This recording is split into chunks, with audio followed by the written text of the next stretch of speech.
Good evening, everyone. Welcome to our third webinar of Young Leaders Forum under the umbrella of Emirates Diabetes Endocrine Society. And in this time, the third webinar is Innovations in Pituitary Adenomas from Literature Reviews to Imaging Expertise. We thank our supporters, Servier. At first, housekeeping.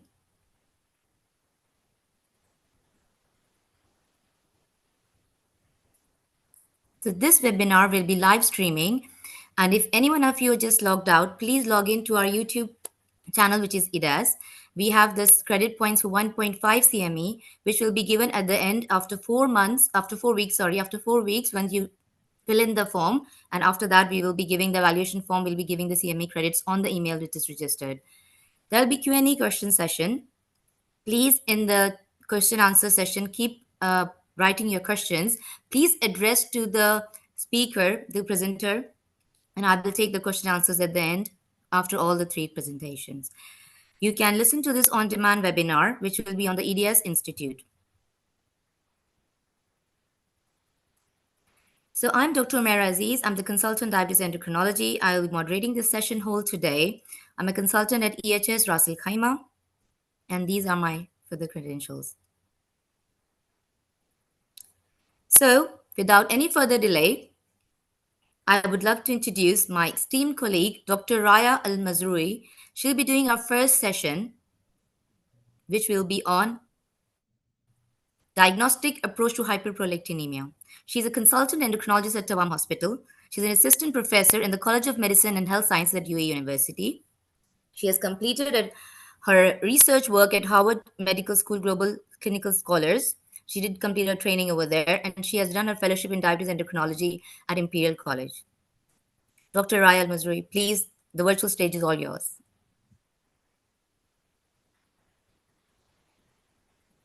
Thank you, Dr. Umaira. Good evening, everyone. Assalamu alaikum wa rahmatullah. Thanks for having me today. And just allow me to share my presentation. Can you please double check if you can view it?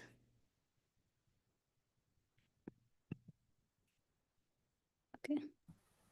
Yes, we can view it, Dr. Raya. So today talk, inshallah, within the coming 30 minutes, I will try to go over the diagnostic approach to hyperprolactinemia, which is a common encounter in our clinical daily practice. Now, just to let you know that the outlines for this presentation will include introduction, then we'll go deeply into the diagnostic algorithm, focusing into cannulated prolactin test, macroprolactin, and we'll touch on hook effect. Then we'll discuss a little bit about MRI. However, for the sake of time, I will not discuss any treatment-related theme in this presentation. So to start with, as you all know that prolactin secretion is under the influence of stimulation from some of the hypothalamus hormones like TRH and VIB. And therefore, in patients who have hypothyroidism and elevated TRH, a prolactin could be elevated to secondary to hypothyroidism. However, also dopamine is a main inhibitor of a prolactin secretion through its action on dopamine 2 receptor. So any condition that would affect or will lead to secretion of the TRH or VIB hormones, or will lead to the interruption of the inhibitory role of dopamine, will lead to the elevation in prolactin level. And therefore, supracellular or infundibular lesion that cause stack compression, or any pharmacological agents that will lead to dopamine 2 receptor blockage or antagonist, then will lead to the resolution or disappearance of the inhibitory effect of dopamine, and therefore hyperprolactinemia. Now again, a prolactinemia or a prolactin elevation can result from lactotroph adenoma, as well as from estrogen elevation and exogenous estrogen administration. And if there is a decrease in renal clearance of prolactin, as in chronic kidney disease, there will be elevation in prolactin. Prolactin is secreted in pulsatile form. Maximum secretion is during the REM sleep and typically peak between 4 and 6 a.m. And the prolactin secretion can be influenced by stress, by dopamine inhibition, as we mentioned, and other condition and factors. It is eliminated, as I mentioned, by the liver and the kidney, and the half-life is around 20 to 50 minutes. Now, the prevalence of hyperprolactinemia depends on which population you are talking about. So, in unselected normal adult population, it's around 0.2%. However, if we focus on women with reproductive complaints, then the prevalence of hyperprolactinemia can goes up to 17%. And the more reproductive related complaints, the higher the prevalence of hyperprolactinemia. That goes up to 70% in women with both amenorrhea and galactorrhea. Now, venipuncture can also transiently lead to prolactin elevation, and this is called stress-induced prolactin elevation, which can sometimes complicate the diagnostic pathway. So to go through this presentation, we will adapt the diagnostic algorithm that has been published through the Pituitary Society consensus on prolactinoma in 2023. So the first thing to discuss is when to measure the prolactin. And usually patients will have a prolactin checked if they have either symptoms related to excess prolactin secretion, or if there are laboratory evidence of hypogonadotrophic hypogonadism, or if there are any cellular masses in MRI imaging. Now, the clinical presentation of prolactin excess is either related to the excess prolactin, which can lead to hypogonadotrophic hypogonadism, and subsequently symptoms of libido reduction, erectile dysfunction, or gynecomastia in male, or oligoamenorrhea, or vaginal dryness, or irritability and depression in females. Now, if it happens pre-pubertal, can lead to delayed pubertal development, and the hypogonadism itself can lead as well. Prolonged hypogonadism leads to osteopenia and osteoporosis. Weight gain have been also found in patients with excess prolactin, and this is likely due to the hypogonadism. Apart from the prolactin excess and its effect, also some patients will have symptoms related to the tumor mass itself, especially those with macroprolactinoma. So patient could have headache, visual field defect, or hypopituitarism. I just want to mention this point here because I found it an important point, which is the recovery of the hypogonadism in men with prolactinoma. As you are aware that men may have more likely to have a macroprolactinoma, and there have been several studies concentrating on the recovery of hypogonadotrophic hypogonadism in such men. So persistent hypogonadotrophic hypogonadism in male patients with macroprolactinoma can range between 21 to 35%.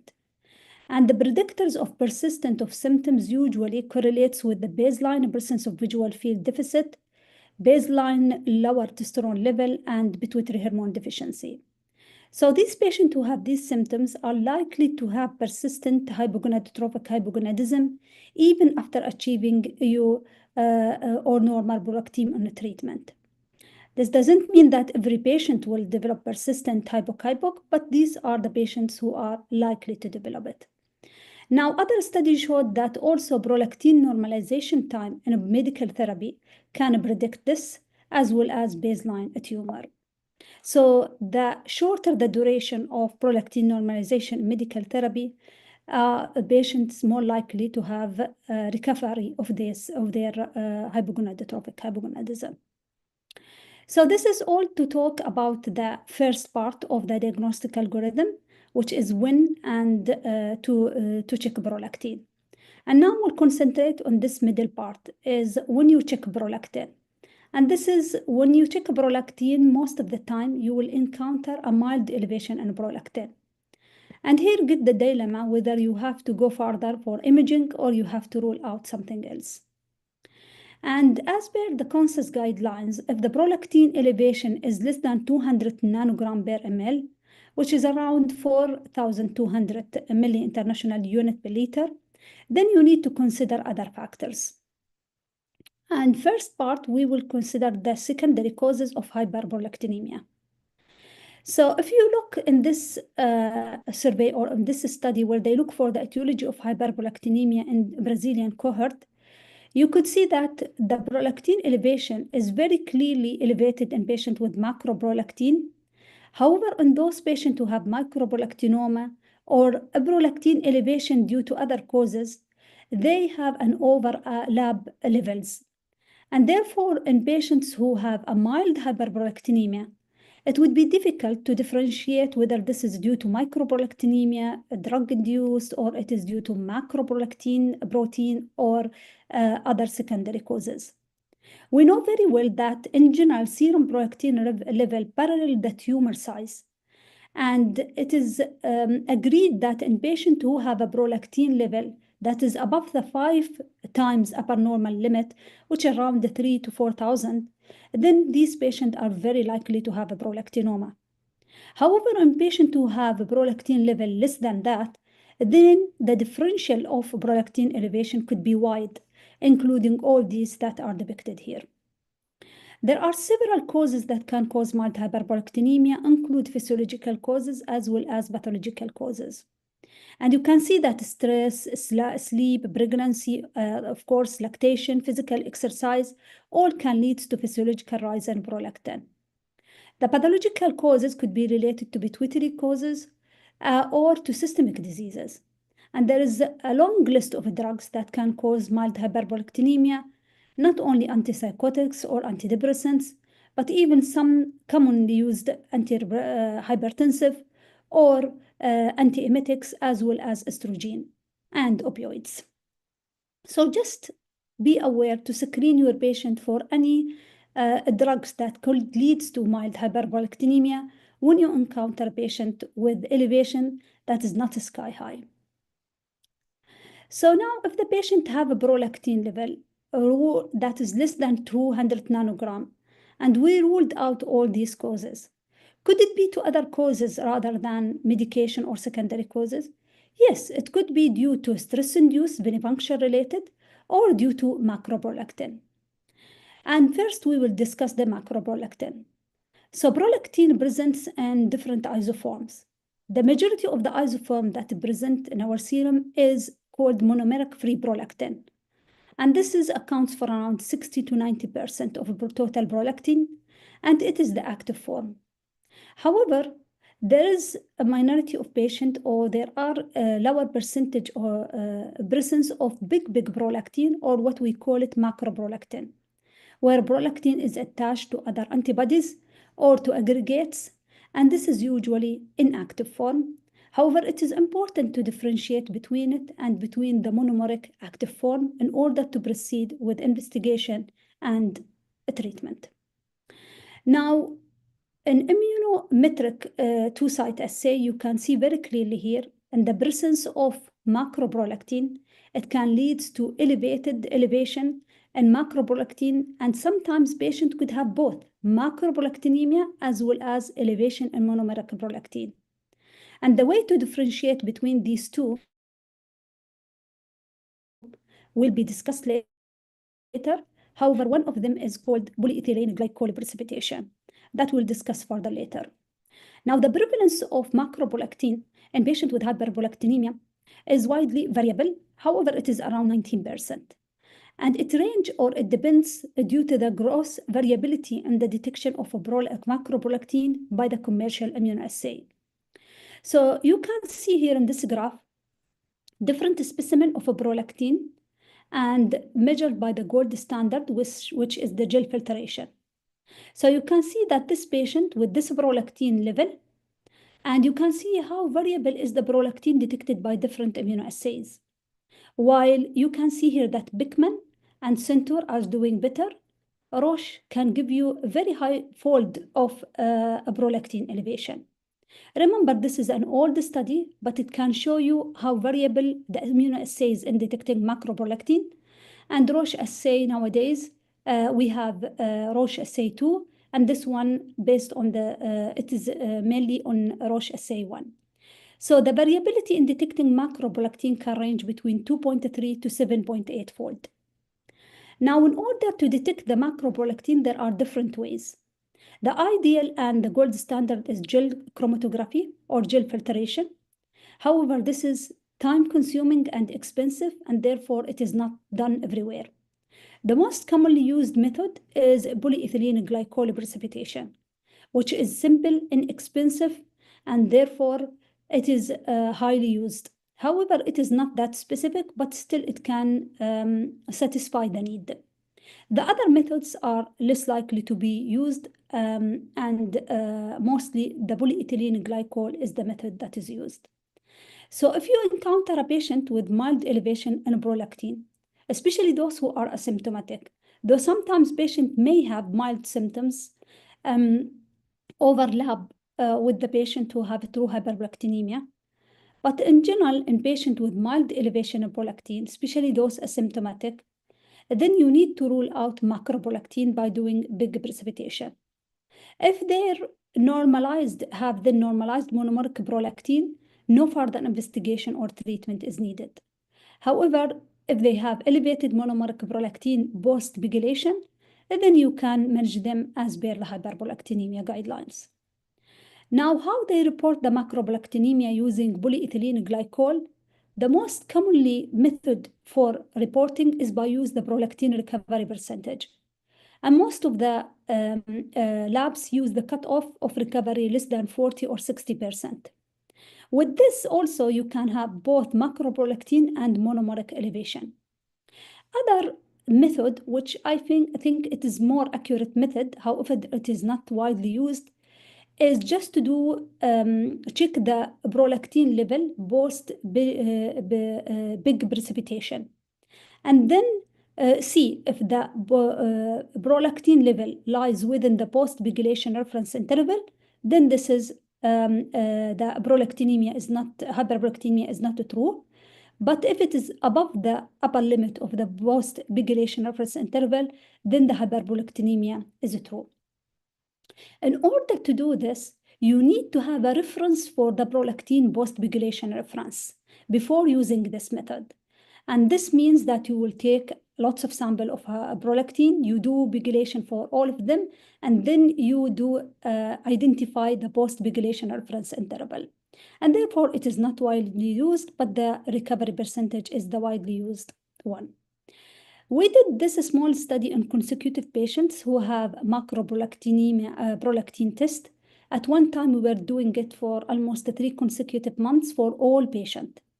And we found that with Roche SA2, almost macroprolactin present in 8.3% of our patients. You can see here that there is overlap between the total pre-pegylated prolactin level between those who have macroprolactin versus those who have true hyperprolactinemia. In terms of symptoms were more common in patients who have true hyperprolactinemia, and the level of, as I said, the pre-pegylated level is overlapped between both, so it cannot help you to differentiate. So in conclusion for this part, prolactin recovery after polyethylene glycol precipitation can usually distinguish between macroprolactinemia and true hyperprolactinemia, and it should be ruled out in mild hyperprolactinemia, especially those patients with mild non-specific symptoms or patients who are asymptomatic. So the second important thing to consider is the cannulated sampling, and this is to rule out what we call it venipuncture-related hyperprolactinemia. Now, cannulated prolactin test is basically involves repeated blood sampling for prolactin under controlled conditions. And the test is used to differentiate between physiological and pathological hyperprolactinemia, as I said, stress-induced elevation versus true hyperprolactinemia. And the evolution of the hyperprolactinemia guidelines indicate for us how it moves or how it could adapt this cannulated prolactin in the guidelines. So the old guidelines, like the Pituitary Society guideline in 2006, they advocate the diagnosis of hyperprolactinemia based on a single measurement of a prolactin. However, they did emphasize the importance to avoid excessive venipuncture stress, and ideally that it should be done at least 1 hour after awakening or eating, and that if the values are not diagnostic, then to be repeated in another day. Again, the Endocrine Society guidelines in 2011 emphasized that single determination is sufficient to establish the diagnosis, provided that excessive venipuncture stress have been avoided. However, the newest and latest guideline as the Italian Association guidelines do recommend confirming randomly elevated prolactin level with the insertion of the IV cannula. That's cannulated prolactin, especially in patients who have mild elevation in hyperprolactinemia. And this have been also adapted and recommended in the latest consensus on prolactin secreting pituitary adenoma, Pituitary Society International Consensus. So in patient with prolactin level that is less than 4 to 5 upper limit normal, you can or you must differentiate whether this is venipuncture related or not. And the guidelines solidified the use of the cannulated prolactin test based on major studies. And this one was one of the first study to emphasize this point, where they took almost 235 patients who had cannulated prolactin over a decade. And the baseline prolactin was above the upper normal limit, however, below 10-fold upper normal limit. They excluded all secondary causes, including macroprolactin. And they did it on the controlled condition. And what they found that in these patients, the cannulated prolactin confirmed normal prolactinemia in around a third of patients. Yes, there was a mild elevation of prolactin in patients with a true hyperprolactinemia. However, there was a huge overlap between both. And in those who had true hyperprolactinemia, majority had a pituitary MRI abnormality.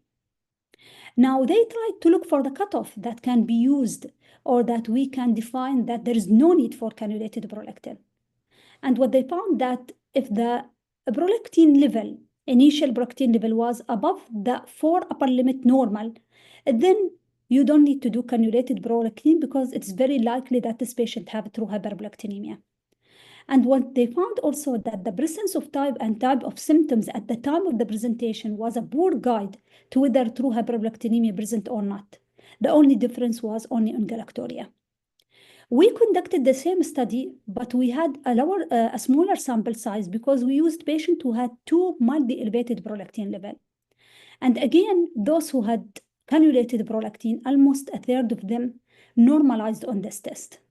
And among those who had true hyperprolactinemia, 82% had an MRI abnormality, which was mostly due to micro lesion.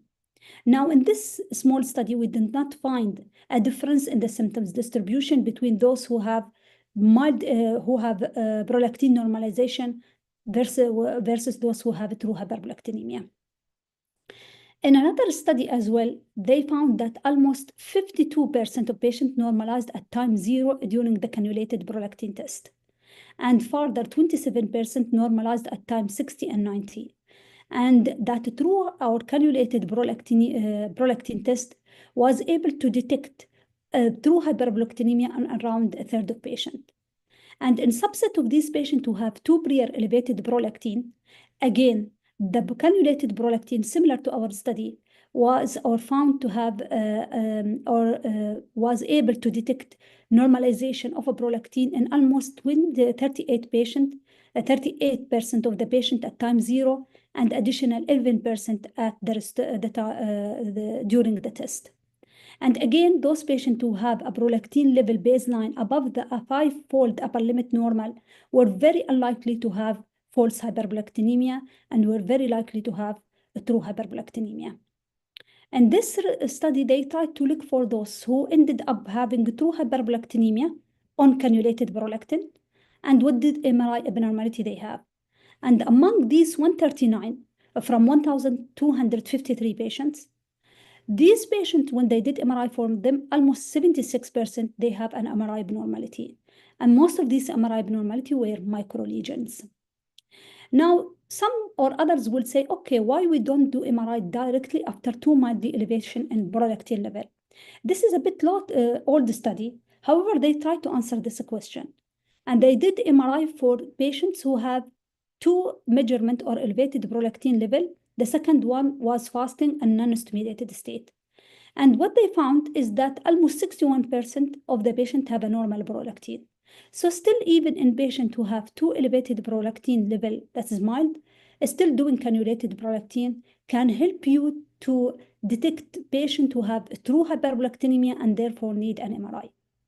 And therefore, you can see that it is now adapted by the latest guideline. And you can do it in patients who have a prolactin level that is less than 4 to 5 upper normal limit, provided excluding secondary causes and macroprolactin. And symptoms will not help you to differentiate true hyperprolactinemia from venipuncture related, though galactoria can do. And this test can be done. There are different protocols, but actually the difference between the protocol only at the time points. But the other things are the same. You prepare the patient. It should be done morning, fasting, patient in calm rested state, supine or semi-recumbent position. You have to make sure that there are no medication on board that could cause elevation of prolactin or thyroid dysfunction, physical activity or stress, even pain. And you choose the right vein. Usually the antecubital fossa is the right one. Allow the patient to rest and then draw blood sample. You could draw at time 0, 60, and 120, which we are doing in our hospital. But actually, I think 2 time points like time 0 and 120 could be enough. The interpretation is basically normalization of prolactin at any time point. So what about the magnitude of change? There have no study that showed the magnitude of change during the test. But in this study, they took patients who have true hyperprolactinemia and cannulated prolactin.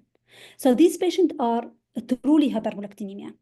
And when they look to the delta prolactin change, they could predict if there are any MRI abnormalities. So patients who have a delta prolactin less than 100 microliter unit per liter, those with positive MRI, 90% of them have less or magnitude of change compared to those with normal MRI.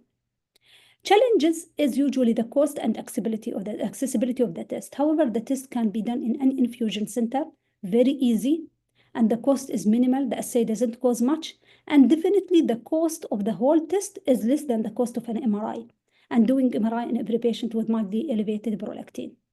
I will present 2 cases that we encounter and for the cannulated prolactin. One of them had mild hyperprolactinemia ranging between 700 to 1000. Macroprolactin ruled out. She has no symptoms. Pituitary MRI was done before she came to us, and it showed no abnormality. The first cannulated prolactin, you can see it showed persistent hyperprolactinemia. However, there was significant drop, and the patient did not mention to the nurse that she had abdominal pain. And therefore, it's very important to rule out secondary causes before you perform the test. So we repeated it again, and it was normal completely, and the patient already now had spontaneous pregnancy. Another patient who had also mild hyperprolactinemia with macroprolactinemia ruled out, no interfering medication, have menstrual irregularity, and cannulated prolactin showed persistent prolactin elevation. MRI showed microadenoma, and currently she is on medical therapy. So to conclude this part, cannulated prolactin test is useful to differentiate venipuncture versus true hyperprolactinemia and avoid unnecessary imaging. Should be performed when the prolactin level is less than 4 to 5 upper limit normal after excluding secondary causes and macroprolactinemia. And the test showed that almost a third of cases to have normal prolactinemia. And based on the test result of true hyperprolactinemia, 60 to 80% had pituitary abnormalities. Should be done the appropriate time under the right condition. Now, I have one slide on the Hook effect. So the Hook effect usually happen in 2-site radiometric or chemoimmunometric assays. And this is when you have too much prolactin level that it will saturate the antibodies. And therefore, the patient with very high serum prolactin level might show only moderately elevated level in assay measurement. Now, the Hook effect is rarely encountered in the current assay. It is still a minimal problem, and you need to consider it when there is a mismatch. That's, for example, you have a large pituitary tumor, cellular tumor, and you are expecting it to be macroprolactinoma, and you have just a mild elevation in prolactin. And therefore, in this case, you need to request from the lab to do 1:100 dilution to get the exact prolactin level. We'll end it up by MRI. I will not talk a lot about it. But the MRI needed in case of hyperprolactinemia confirmed one at the diagnosis. And then once you commence the patient on medical therapy, you can repeat it after 3 to 6 months in cases of macroprolactinoma. While in cases of microprolactinoma, rescan really depends on the clinical and biochemical follow-up. Usually after 1 year or at least when considering withdrawal. Now, for patients who are treatment responsive, both micro and macroprolactinoma, serial imaging after 1 year is really unnecessary. You could consider it in partially responsive macroprolactinoma, especially those near the optic chiasm. In terms, if there are a patient present with symptoms that are suggestive of apoplexy, you could repeat the imaging. Now, for patients who will have a dopamine agonist withdrawal, if serum level showed a rise progressively, or the patient have headache, vision changes, or pituitary dysfunction, then you can repeat again the MRI. Now, we didn't discuss the treatment here, but and I think it needs a separate session. But nowadays, surgery could be considered for patients with microprolactinoma or macroprolactinoma, which are NOSP1 0 and 1. In such cases, MRI should be performed 3 to 6 months post-operatively to establish a new baseline. If the patient had the surgery and they have a post-operative normalization of a prolactin that have been achieved, then repeat imaging is really not required unless the patient have hyperprolactinemia recurrence. Now, if the patient have resistant to dopamine agonist resistant even post-surgery, or have partially resected adenoma, you could repeat the imaging after 6 to 12 months. During pregnancy, as you know, pregnancy is a risk factor for prolactinoma enlargement, especially macroprolactinoma, and the risk is increased in patients without prior surgery. MRI without contrast should be performed in a pregnant patient with prolactinoma who develops headache or increased severity or different characteristic or vision changes, and that are indicative of adenoma enlargement, as well as if the patient have symptoms suggestive of apoplexy. Other than that, you don't need to repeat it during pregnancy. The last slide, I just want to emphasize one point, that there is a very, very, very rare entity that maybe most of us did not encounter, which is the ectoprolactin secretion. So some patients will have a prolactin elevation. Sometimes in these cases, it may not respond to cabergoline, and usually you try to look, you repeat MRI and nothing there. So there could be other sources of ectoprolactin secretion, most commonly reported with uterine leiomyoma, but also have been reported with the listed tumors that are depicted in this slide. It is very rare, however, keep it in the back of your mind in case you have a challenging case where you do not find a source and you have a resistance to cabergoline. With that, I end my presentation here. Thank you for listening, and we'll wait for you in the Q&A session.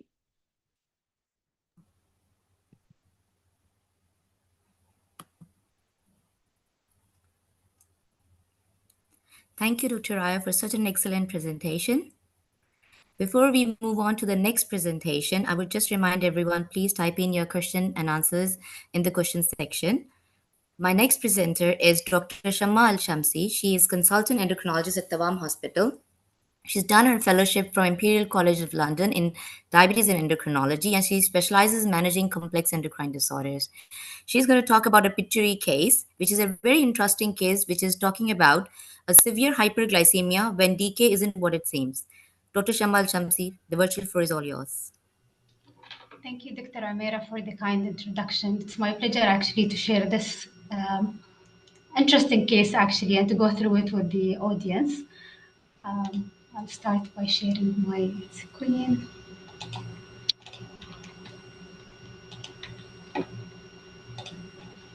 Can you see it?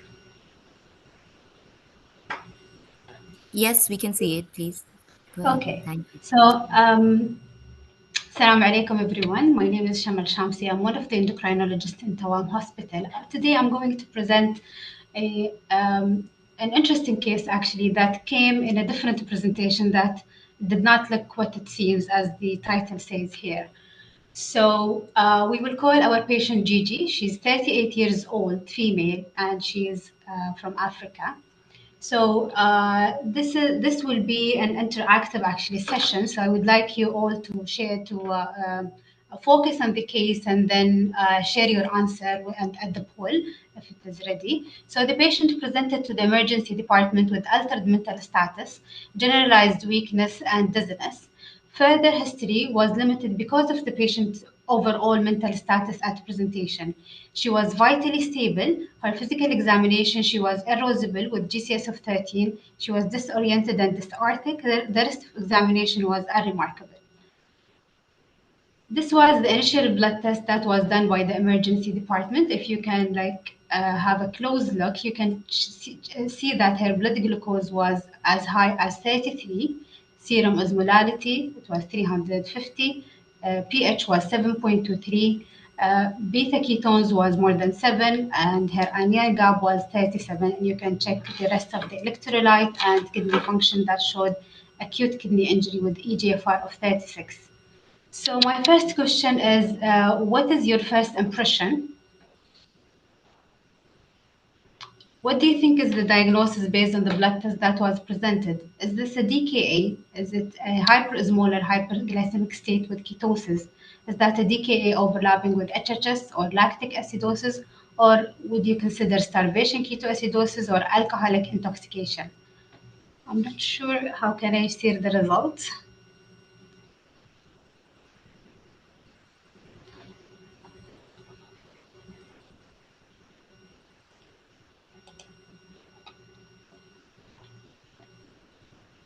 Is the poll as active or?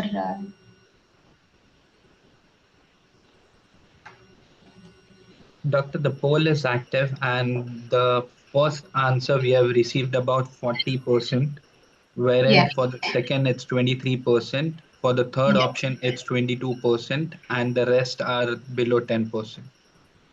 Okay, interesting. So the second was got 40, and the third answer got 20%, as I heard.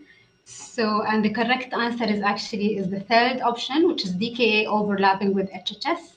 Actually, this patient, if we go back to the blood test, she had significant hyperglycemia. I totally agree that this is a picture of DKA, but you would not expect a raised osmolality. This is to rule out the first option. The second option, the HHS with ketosis, usually those patients, they have normal pH.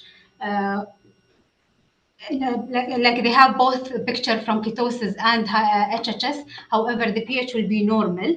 For the rest, lactic acidosis, starvation, and alcoholic, that will be suggested in the history, and there will be more given information. For alcoholic, you would expect patient to be actually hypoglycemic. So this is just a brief table just to show you how we can differentiate. So in DKA, the blood glucose would be expected more than 11. However, it won't be that as high as in this patient. Now the other three options, actually, the blood glucose will be more than 30, and the osmolality in DKA will be less than 320 with low pH, and the ketones will be elevated. So just to briefly to go through the diagnosis was DKA with HHS overlap. So the patient fulfilled both criteria actually for DKA and HHS. That makes her more likely to have DKA with HHS overlap. So the patient was treated by DKA protocol initiated with aggressive hydration, insulin infusion, and electrolyte correction. More labs came back, which included HbA1c of 16.4%. That confirmed that the patient is diabetic from before, and her antibodies were negative. The patient was admitted and treated for DKA with overlapping HHS and acute kidney injury secondary to severe dehydration, and she was shifted to the ICU. The patient, if you remember, she presented initially with altered mental status, so she had a CT scan done in the emergency, and that CT confirmed the presence of supracellular lesion, and here where the endocrinology were called to be involved.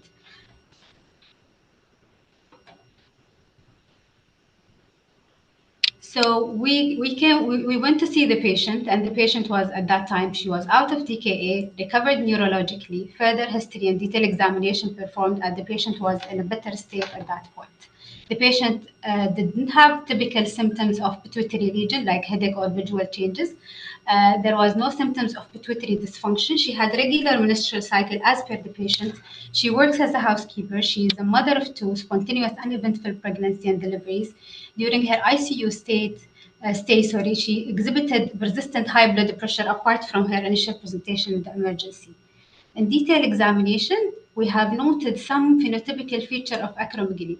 Actually, what made us more like focus on her changes is going through previous picture of the patient.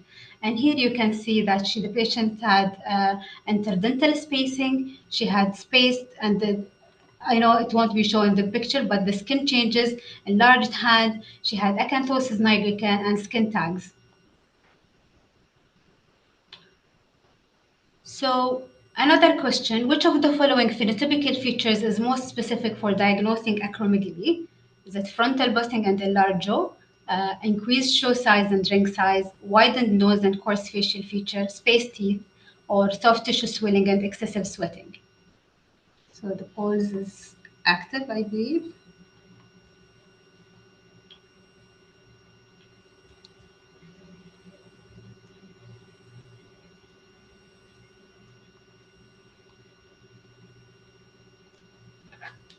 Have you gotten answers?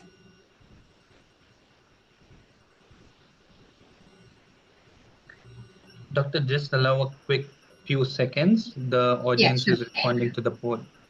Sure. Recording in progress.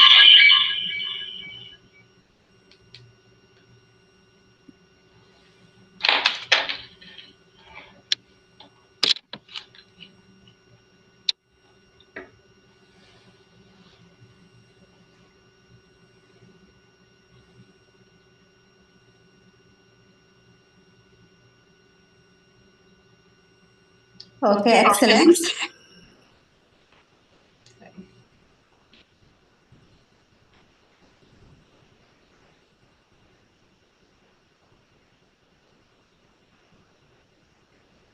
So we got more than 48% as far as I could see frontal busting, which is the correct answer actually.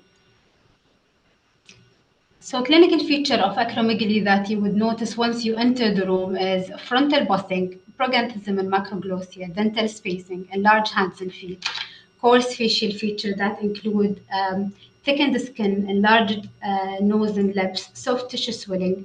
There, you may notice deep voice, the patient having deep voice because of vocal cord thickening, and the skin changes, as I mentioned, the doughy skin and the skin tags, and the patient will have excessive sweating. So apart from the clinical features or the phenotypical feature of acromegaly, we also have always to look at comorbidities or complications from having high growth hormone that include hypertension, diabetes mellitus, obstructive sleep apnea, arthropathy, carpal tunnel syndrome, cardiomyopathy, colorectal polyps and cancer, thyroid nodules and cancer, and psychiatric illness like depression and anxiety. Now, how would we confirm how would we test actually the initial test for acromegaly, given the clinical feature that the patient presented with? I know everybody will send pituitary function, but what would be your choices, your choice for screening?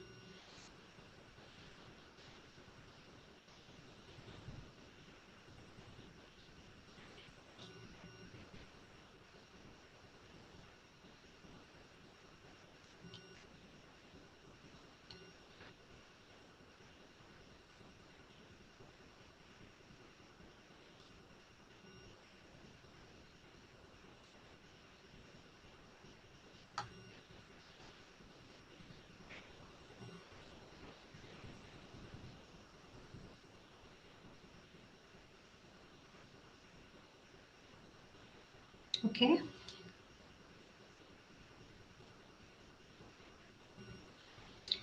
So yeah, so we have diversity here. 31% voted for IGF one, and then 24% had voted for growth hormone. And the best answer is IGF-1 as per Endocrine Society. And the reason for that is growth hormone is actually pulsatile in secretion. So that makes it not our best test.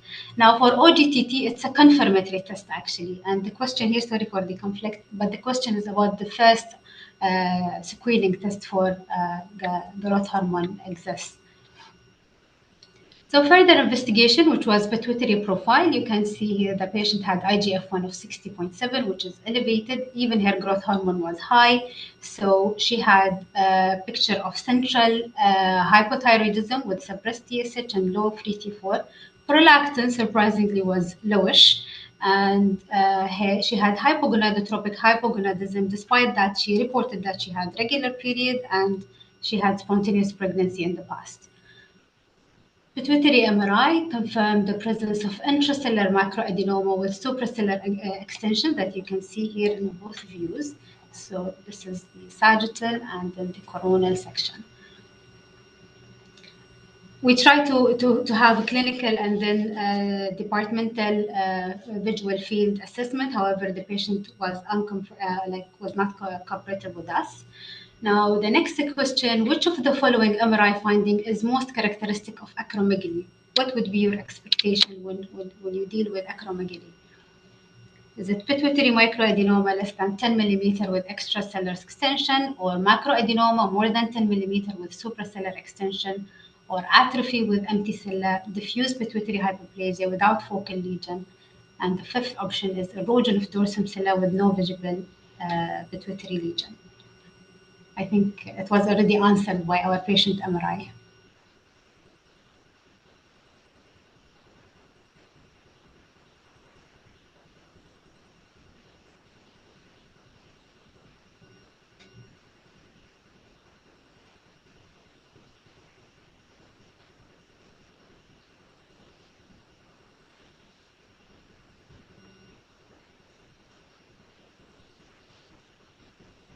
Okay, yeah, so correct. So the answer is the second one, which is pituitary macroadenoma with supracellular extension. So Endocrine Society has released actually like a statistical data and epidemiology and like approach about hypothalamic and pituitary diseases, and they reported that 75% of patients had macroadenoma with extracellular extension, usually supracellular growth. And one more question: what is the first-line treatment? This is an easy one for this patient according to the latest Endocrine Society guideline. The transphenyl surgery, somatostatin receptor agonist, growth hormone receptor antagonist, radiotherapy, or dopamine agonist. This is an easy one.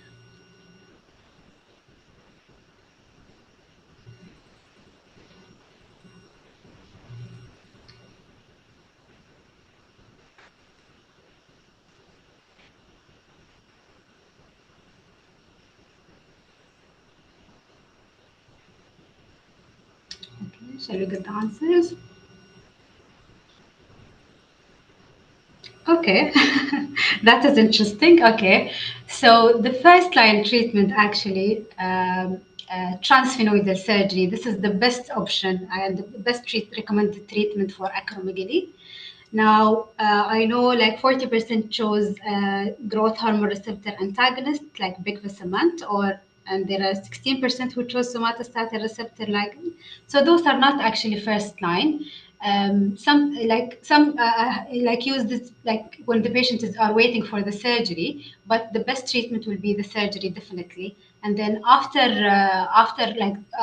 the surgery, you have to check for follow the patient to check their response to treatment.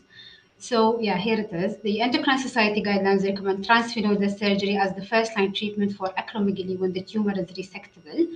It is usually effective when the patient has macroadenoma where complete or near complete resection is feasible. And it offers the possibility of a cure and rapid normalization of growth hormone and IGF-1 levels in cases where the tumor can be completely removed. And some symptoms can also be can improve. Back to our patients. So the neurosurgery team were involved for the consideration of transphenyl surgery. The So the treatment of acromegaly is usually multidisciplinary team approach and usually under with an MDT decisions. So usually we need also to make sure that we are covering all the comorbidities, including in our patient was the hypertension and the diabetes mellitus. For sure, so the patient was started an antihypertensive. She was shifted to basal bolus insulin, and then once she was out of all the dehydration and kidney function improved, metformin was initiated. And the management of other pituitary dysfunction. So that patient, if you remember, had central hypothyroidism. So she was started on levothyroxine. And the other pituitary function, pituitary dysfunction that needs to be addressed was the hypogonadotropic hypogonadism. Now, that patient, our patient, we followed her during inpatient, then unfortunately she lost follow-up. But ideally, after the surgery, we need to follow and monitor the IGF-1 and growth hormone for to confirm that resolution of the condition. And we have to check the pituitary function for other hormonal axis. Comorbidities need to be evaluated and managed because some will improve and some might resolve as well. Depends on the duration of the illness. Periodic imaging for residual or recurrent tumor depends on the case, and to manage the long-term complication and comorbidities. I think this is our last question. Which of the following comorbidities is most likely to improve or reverse after effective treatment of acromegaly? Is it the cardiomyopathy, sleep apnea, arthropathy, colorectal polyp, or the hypertension?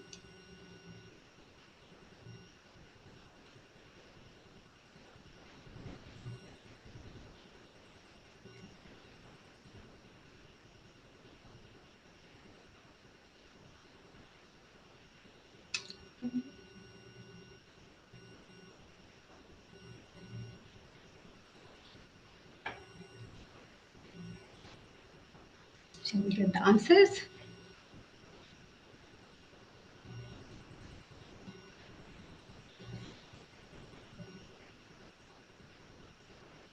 Wow, that's 2020. So cardiomyopathy 25%, sleep apnea 23%, 20% for arthropathy, 4% colorectal polyps, and 28% hypertension. Actually, what would improve is the arthropathy. Sorry, the sleep apnea. My apology. So cardiomyopathy might improve, and the arthropathy might improve. However, the changes, the fibrosis, and everything would remain. The colorectal polyps, actually, as the patient is already at risk, that will be a lifelong risk, and they need to be put in a surveillance schedule for colonoscopy. Hypertension, again, as I mentioned earlier, it depends on the duration of the illness. If it was long standing, it's less likely to be, it might improve, but it will not resolve completely. So the most reversible comorbidities of acromegaly after treatment is sleep apnea. It is because it is directly related to the soft tissue swelling that the patient will have because of the elevated growth hormone and IGF-1 levels. Now we'll move quickly to the discussion. Why this case is important? Actually, this case demonstrates a rare combination of acromegaly and diabetes emergency that is actually a complex case, and it is not easy to diagnose in such scenario. And there are some diagnostic challenges and management challenges actually during taking care of this patient, which makes this a highly unusual and clinically significant case. The prevalence in diabetes and acromegaly, it was found to be reported in 20 to 50% of patients with acromegaly. 40% will have impaired glucose tolerance.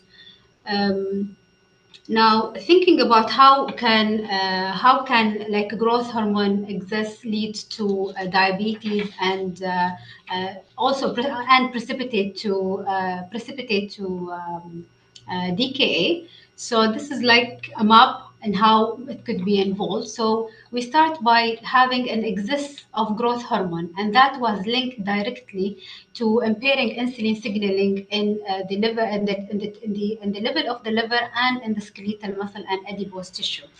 By that, leading to increasing the risk of insulin resistance, and that will be at the level of the liver and skeletal muscle. Also, some experimental studies suggested also this impairment of insulin metabolism can reach to the level of the tissue as well. Now, this will lead to severe hyperglycemia. Growth hormone exists also was linked to increased lipolysis, increasing the level of free fatty acid, which also again competitively affect the metabolism of glucose, worsening the hyperglycemia again. It was also involved the presence of free fatty acid in the bloodstream was linked to the increasing hepatic ketogenesis, increasing the risk of DKA and HHS as the patient has insulin resistance. So this is all what we've discussed in the graph. The diagnostic challenges in this case, patients often lack classical acromegaly feature at the presentation, and sometimes this can be missed because of ethnic variety as well. Diagnosis is often made post-recovery, aided by imaging usually because of different or findings, different finding. Um, Clinical implication for the management. So we need to focus on acute stabilization of metabolic derangement, as in our case, and then we have to always go back and take like extensive history and assessment and look for other features that may suggest what could be going on. So early recognition of acromegaly in an unexplained cases of DK or HS is crucial to prevent misdiagnosis and long-term complication. Now, another important aspect is actually treatment of acromegaly would improve or sometimes resolve the issue with diabetes. Normalization of growth hormone and IGF-1 levels through treatment like surgery or other treatment often leads to improved insulin sensitivity and better glycemic control. And as I said, also it can cause reversibility or partial reversibility of insulin resistance. In review of literature, we found that 9 to 10 cases were reported with acromegaly presenting with DKA. Only one case was reported with DKA overlapping with HHS. In deep like reading of other cases, we found that they have other features suggestive of HHS. That makes our case as unique as it is. Um,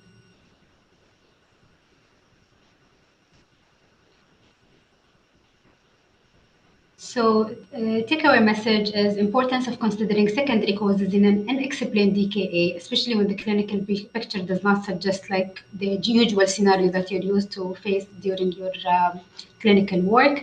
Need for multidisciplinary approach in managing acromegaly, and early recognition improve outcomes and reduces complication. I would like to thank Dr. Ryan Mizroui for her guidance and help throughout managing this case. Thank you so much. Those are my references, and I'll be more than happy to answer the questions.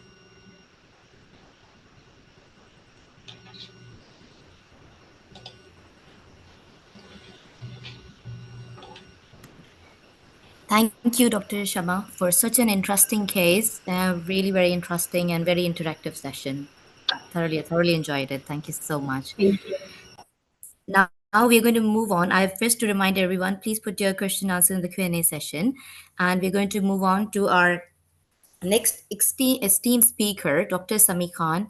He is a consultant radiologist at Basildon University Hospital in UK. He's an internationally renowned medical educationist. We are very, very lucky to have him on our platform of YLF today. He has more than 32 years of experience in radiology, and he has done an innovative teaching resources in which the major initiatives is DKT, Dr. Khan's teaching, which has been worldwide free of cost. Currently, DKT has around 12,000 members, and it has reached to 118 countries and delivered 821 hours of teaching to 118,000 attendees.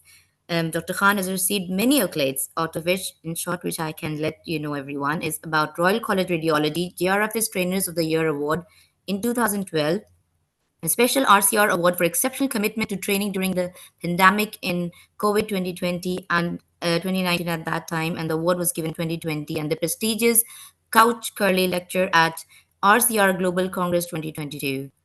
Thank you so much, Dr. Sami Khan, for having doing this presentation on skills on reading MRI cell. the sella. So please, the floor is yours. Thank you.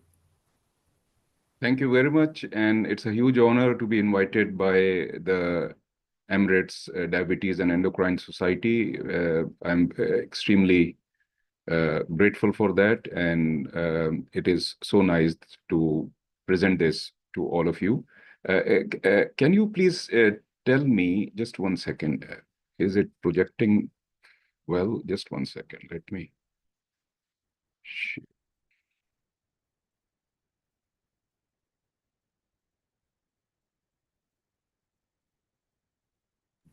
I hope Yes, you it's can see my projecting well. screen.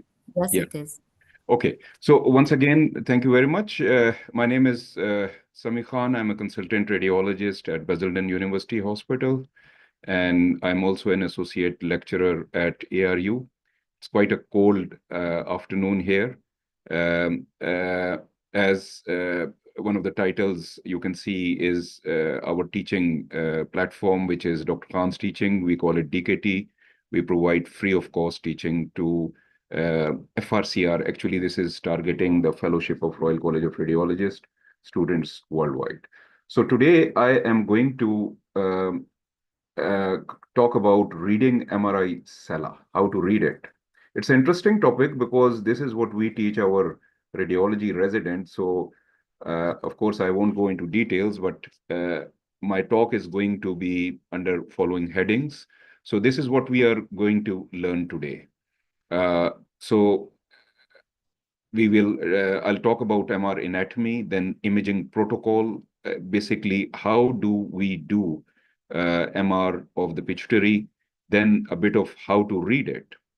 And then I'll talk about three different things: normal variants, which you see on imaging, microadenomas, and macroadenomas. So I'll be with you for about 30 minutes or so. So first of all, anatomy. Now, if you see here, this is a sagittal view of a human being, and there is a bony sella here, and the pituitary gland sits within the bony sella. Key point to remember is that underneath the bony sella is the sphenoid sinus, which appears lucent on a plain X-ray. So this is a plain X-ray of the same image, and we can see various parts, which you don't have to worry. You just have to understand that this is what we call the sella or the pituitary sella or the pituitary fossa. And there are parts of bones, anterior clinoid process, posterior clinoid process, dorsum celli, floor of the sella, etc. You don't have to worry, but generally what happens is this is where the pituitary is. And what can happen that if there is a macroadenoma, it can enlarge the sella. So that concept is important with this anatomy. Coming back to this figure, so within the sella, the pituitary gland is sitting, and the pituitary gland is connected to the floor of the third ventricle, the hypothalamus, with a stalk. This portion here is the floor of the third ventricle. I hope you can see my mouse. Can you please confirm? Or should I change it to a laser mouse? No, we can see. We can Okay, see the thank mouse, you. yes. Thank you. So this is the floor of the sella, and there are various structures here like optic chiasma and the hypothalamus and the mammillary body, etc. Key point to remember is that optic chiasma is sitting there. And if there is a macroadenoma, it might grow so much that it can compress that, and the patient can present with visual symptoms. So we'll come back to that point. It is if we have got an embryological basis of the pituitary and how it looks like on MR, it makes it easy. Now, just to orient you on this diagram, this is the anterior side and this is the posterior side. So what happens is that from the floor of the developing fetus, from the pharynx, there is an outpouching. We call it Rutgers pouch. It extends superiorly. And similarly, from the floor of the diencephalon, which ultimately will make the hypothalamus, there is an outpouching which extends inferiorly, and then they sort of merge together and they join together. Key point to remember is that the anterior pituitary, also known as adenohypophysis, arises from the pharyngeal pouch, which is the Rathke's pouch. And the neurohypophysis, which is the posterior pituitary, arises from the floor of the third ventricle. And this is how it looks like ultimately. So let's skip the various names, which is irrelevant for you, but look at this diagram. Now, just to orient you, this is the anterior side and this is the posterior side. Now, this is the anterior pituitary and this is the posterior pituitary. It is sitting within the sella, which is the bony sella, and the sphenoid sinus is sitting there. So please remember that this is known as the pituitary stalk. By definition, pituitary stalk is basically it arises from the the neurohypophysis or from the diencephalon pouch, but portion of the anterior pituitary also goes and extends around the pituitary stalk. We call it pars tuberalis. So that is why adenomas, they can grow around the stalk. They can cause enlargement of the stalk, and they can extend to the suprasellar region. Key point here is optic chiasma. So whenever we see a macroadenoma, we must as a radiologist, we must report its relationship with the optic chiasma, particularly if it is abutting or displacing or compressing, because that might become a surgical emergency. This, of course, is the floor of the hypothalamus, and this is the mammillary body. Now, on a coronal sequence, so this was a sagittal diagram. This is a coronal, and the same thing you will see on MR. This is the pituitary. This is the pituitary stalk, which is connected superiorly to the floor of the hypothalamus. Around it is the cavernous sinus, which is in this diagram in blue color. We know that nerves, as in third nerve, fourth nerve, V1 and V2, the mandibular and so the first and second branches of, not the mandibular, ophthalmic and maxillary of trigeminal nerve, they are actually sitting in the cavernous sinus. And then the abducent nerve, which is the sixth nerve, is also sitting within the cavernous sinus. The internal carotid artery also passes through it. Key point to remember is that as radiologists, when a macroadenoma is there, it can sort of invade the cavernous sinus, and we have got various signs of invasion. I'll come back to that point. Now, this is a T2 weighted sequence. And on a T2 weighted sequence, key point is that just to orient you, that look at the CSF, and CSF is bright, as in white, as in water. And we can see that the pituitary gland is here. And then this is the pituitary stalk. The optic chiasma is here. The hypothalamus is here. And the mammillary body is here. Now, I want you to really concentrate on these two sequences. This is a T1 weighted sequence. Look at the CSF, and CSF is not white, it is black. And this is a post-contrast T1 weighted sequence. So when we do a pituitary scan, we do a pre-contrast and then post-contrast. Key point to remember here is that if you see the pre-contrast scan, you can see that the posterior pituitary, which is here, has got high signal, bright signal. We can also use the word, it is hyper intense. And the anterior pituitary is just like the gray matter of the brain. And this is the stalk. When we give contrast, it enhances. So anterior pituitary enhances, it becomes equal to the posterior pituitary, and the infundibulum also enhances. Please remember, this is a normal. There is no blood-brain barrier. The brain does not enhance unless the blood-brain barrier is broken. But pituitary, there is no blood-brain barrier, so it enhances. And this is how we diagnose a microadenoma, because a microadenoma will enhance less than the normally enhancing pituitary gland. It will appear as a filling defect. I'll come back to this point. This is a coronal post-contrast sequence, which tells you the pituitary sitting here. This is the internal carotid artery on the other side. And this is the cavernous sinus. You can imagine that the nerves are sitting inside. Of course, we cannot, resolution-wise, we don't see them. Now, look at this case, and you'll be interested in this as endocrinologist. This patient presented with diabetes insipidus, and there is something there on this scan which makes the diagnosis of central diabetes insipidus. What is that? The posterior pituitary has lost the bright signal. The bright signal which is normally seen, as I was showing you here, that is lost. And that signal actually is produced by vasopressin, or ADH, which is secreted by the hypothalamus, and it stores there. There is a physics involved in it, where on a T1 weighted sequence, it appears bright. So key point is that because that brightness, the bright spot is lost, we can make this diagnosis. This is a congenital condition, which is known as an ectopic pituitary gland. This is a 17-year-old with short stature, and you can see the bright spot sitting there. There is no stalk. So means there was a hypofunction of the pituitary, and this bright spot tells us what has happened. This is a T1 weighted sequence. So how do we read pituitary MR?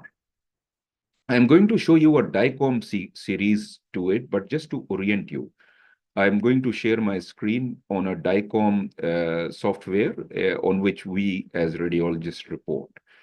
In a pituitary protocol, whenever, let's say endocrinologists, they send us a scan, high prolactin, rule out a microadenoma or something, we will do a particular protocol. So what we do a T1 weighted pre-contrast sagittal sequence and a T1 weighted pre-contrast coronal sequence.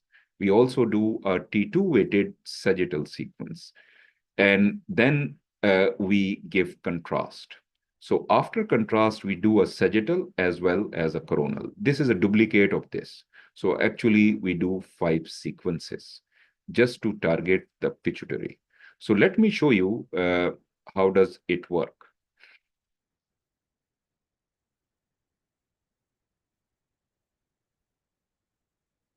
Now, can the host confirm that you can see my screen moving, the image is moving? Yes, we can see your screen moving. Thank you very much. So if you see here, this is the same thing on a DICOM viewer, and this is how we report on PACS. You can see that this is a T2 weighted sequence, this is a pre-contrast T1, and this is a post-contrast T1. And this is pre-contrast coronal T1, and this is a post-contrast coronal T1 post-contrast. Please remember that post-contrasts are always done as a T1 sequence. So what we do is that, first of all, we look at this. Now, this is the anterior pituitary, and you can see the posterior pituitary and the bright spot there. We can see the infundibulum. This, where my mouse is the optic chiasma, and this is the floor of the sella. This is the mammillary body. Once we see this, we must see a T2 weighted sequence. So T2's weighted sequence is particularly good to look for cysts. You can find incidental cyst in pituitary. I'll come back to this. So this is a T2 weighted sequence on which this is how the pituitary looks like. And basic aim is to rule out any cyst. Then we go for contrast. And this is a sagittal post-contrast sequence. And you can see how it enhances and how the pituitary stalk also enhances. And the brain does not enhance. These are all vessels. Anything which is enhancing for you is vessels there. Here, I have chosen a case which is a normal scan, but there is a pitfall, which you as endocrinologist will see so often that the radiologist will sit on the fence when they report a scan for you. And this is what happens. Look at the parenchyma. So this is a normal scan with that pitfall. And if you see here, you can see some hypointensity. So the question as a radiologist is it a microadenoma? So first of all, I'll be guided by your clinical, but I will see right and left. When I go posteriorly, I can there is some hypointensity there also. So now my confidence goal will decrease as a radiologist. And then I correlate it with a coronal sequence. On this coronal sequence, if you see there is heterogeneous enhancement, and one can argue if there is a microadenoma there, but when you look on this side, there is no microadenoma.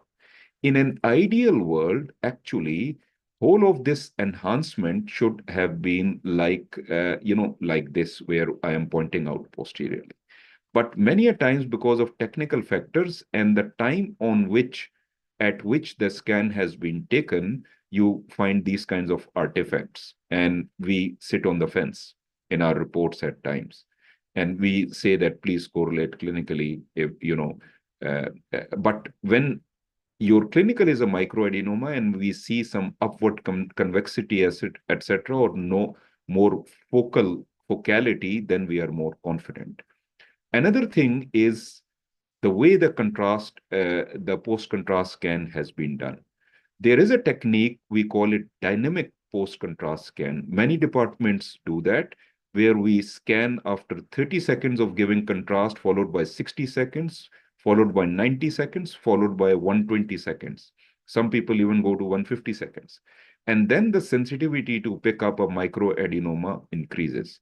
So please remember, if your department is not doing dynamic scan, this is a known pitfall.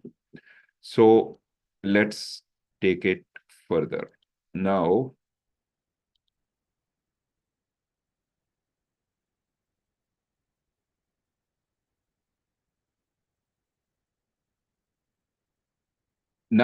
we go for, I'll be talking about, if the host can once again confirm that my PowerPoint you can see now, please. I've gone back to my PowerPoint. Yes, I can see your PowerPoint. Normal variants, yeah. Yes. So I will talk about normal variants. There are 3 normal variants which you have to be aware of: pituitary hyperplasia, pituitary cyst, and empty sella. These are the 3 which I am going to. Key message in pituitary imaging is key message, and this is what we ingrain in our students, also radiologists. Classical teaching of medical school teaching: treat the patient, not the X-ray. And it is more true for pituitary than anything else, because there are so many incidentalomas or technicalities. Don't overcall them. And this is this is why we write in our reports, please correlate clinically, throw it back on you.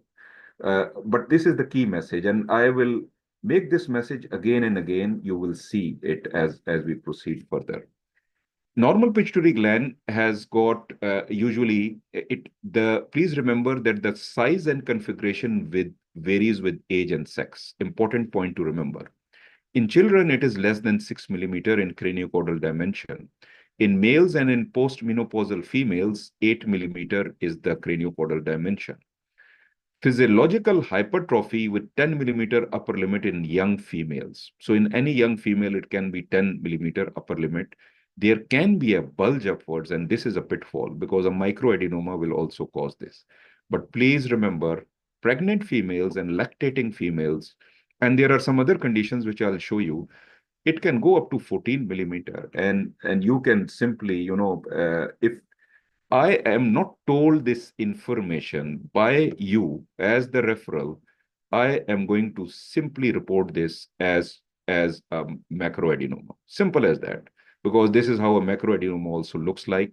Upward convexity, craniocaudal dimension is more than 10 millimeter, etc. So please remember, physiological hyperplasia can be because of pregnancy and lactating female, and there are other conditions like hypothyroid, Addison's disease, and organ failure, etc., where it can enlarge. So it will enlarge, it will give you a convex upper border. Now, look at this example. This is a 28-year-old. When the patient was lactating, this was the pituitary gland. And then after 1 year, look how it has decreased in size. This is a hypothyroid patient with 12 millimeter craniocaudal dimension. And there is an upward convexity. And upward convexity, by the way, we consider it as a positive sign for adenoma. So in this case, it is not an adenoma, it is hyperplasia. This patient is hypothyroid. Then comes cysts. There are cysts which can occur in pituitary as an incidental finding. And these are non-neoplastic cysts and, basically pars intermedia cyst, Rutgers cleft cyst, or colloid cyst. And we must understand that this is a very common normal variant. And Rutgers cleft cyst particularly, usually they are asymptomatic, but they sometimes when they are large, they can be symptomatic and they can cause headache or pituitary dysfunction, etc., etc. Sometimes they can even cause bleeding. We call it pituitary apoplexy, and we won't be able to differentiate this with a macroadenoma. Usually, we consider it an incidental finding, but sometimes we go for surgical aspiration. This is a Rutgers cleft cyst, which is sitting inside the sella, inside the pituitary parenchyma. And this is a Rutgers cleft cyst, which is partially inside and partially supracellar. So we will call it cellar as well as supracellar. And look at this Rutgers cleft cyst, how big it is. It is causing expansion of the sella. It is causing compression of the optic chiasma. And this patient will come to you with visual symptoms. So Rutgers cleft cyst can be surgical. Remember that. It all depends on their size. Then comes the concept of empty sella. Actually, please remember it is we use the word empty sella. This is a CT word, but on MR, we have realized that actually what happens is that where the stalk passes into the sella, there is a small hole, we call it a diaphragma sella. And from there, the arachnoid and the CSF, it herniates into the sella, pushes the pituitary postero-inferiorly, and we call it empty sella. It is a normal variant in 15% of cases. We don't consider it abnormal, but we do consider it abnormal if the patient has got idiopathic intracranial hypotension, which is also previously known as pseudotumor cerebri. Look at this case. This is so on MR, we use the word partial empty sella. The word empty sella is a historic word because on CT, pituitary is not very well seen, and this was used on CT. But we have now realized that on MR, whenever there is an empty sella, the portion of the pituitary will be compressed and it will be along the sella, it will be visible. So we call it partial empty sella. This, on the other hand, is a positive case. So this is a case of idiopathic intracranial hypertension, previously known as pseudotumor cerebri, where you will see a partial empty sella, but you will also see other signs of prominent CSF spaces around the optic nerves. The Meckel cave, which is here, might be prominent, and there might be attenuation of venous sinuses. So again, clinical is very important. If you raise the issue of intracranial, idiopathic intracranial hypertension, I will interpret the same finding differently, and otherwise I might not see everything. So microadenomas, again, treat the patient, not the X-ray. You know what? Autopsy series tells us that microadenomas are in 14% of cases. Imaging series, anywhere between 20 to 25, and this reference here quotes a figure of 23%. Many of these are asymptomatic, so that is why they are incidentalomas. And when we report it, we say, please correlate clinically, and this is the basis of it. Can you imagine 1 in 4% has got a microadenoma on imaging series? So this is how it looks like. And if you see, this is a microadenoma, how it is causing convexity of the upper border, how it is displacing the infundibulum to the other side. And this is a case where this low intensity, the filling defect is a microadenoma. It is displacing the infundibulum to the other side. So please remember that microadenomas are seen as filling defects, but 20 to 30% of them will not be visible if you do not do a dynamic study, which I'm going to show you. Sometimes microadenomas can have cystic or hemorrhagic component. Classical microadenoma is this example where the pituitary is enhancing and you can see a filling defect, and this is a microadenoma. Look at this case. On a usual scan, usual protocol without dynamic protocol, you don't see any filling defect. But this is how a dynamic scan works, where we do a 30-second, 60-second, 90-second, 120-second, 150-second delay, and you can see the filling defect with a lot of sensitivity. So this is another thing in the technique. Sometimes microadenomas can have internal hemorrhage, which will be high signal on T1 weighted sequence. And sometimes microadenomas can be cystic also. This was thought to be cyst. Patient was symptomatic, so there was ultimately a surgery was done, and it came out as a cystic microadenoma. And finally, last thing for me is macroadenoma. Macroadenoma, by definition, is more than 1 centimeter. That is our definition. More than 1 is macro, less than 1 is micro. Look at this one. It has gone superiorly, and it is causing compression of the optic chiasma. It is also invading the cavernous sinus. Look how it is enhancing, and it has got a cystic component.